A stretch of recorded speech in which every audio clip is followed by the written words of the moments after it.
Welcome to our channel. Today we how to backup Wrike projects using reports and data export. Easy tutorial step by step clearly. To backup your Wrike projects using reports and data export, start by logging into your Wrike account. Once logged in, navigate to the project that you want to backup. On the top right of the project view, click on the three-dot menu to open additional options. Select Export from the drop-down menu. You will then see several export options, including Excel and CSV. Choose the format you prefer for your backup. After selecting your format, the export will begin, and you will receive a notification when it's ready for download. Click the notification to download the file to your computer. Next, you can create a report for a more comprehensive backup. Navigate to the Reports section from the left sidebar. Click on Create Report to start a new report. Select the specific project or tasks you want to include in the report. Customize the report as needed by adding fields and filters relevant to your project. Once you have set everything up, click Save to store your report. After saving, you can run the report to view the data.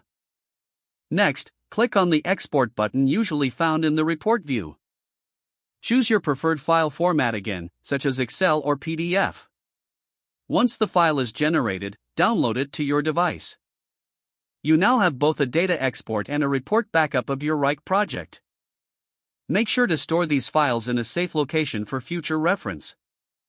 If the page does not load, refresh the browser or try again in a private or incognito window.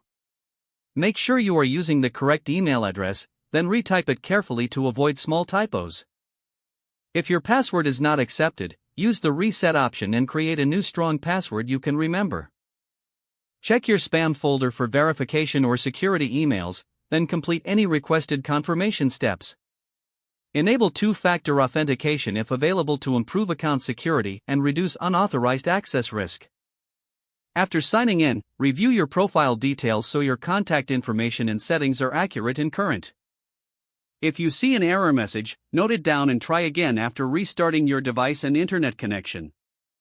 Log out when you finish, especially on shared devices, to keep your account and payment information secure. If the page does not load, refresh the browser or try again in a private or incognito window. Don't forget to like this video and subscribe to our channel for more step-by-step tech guides.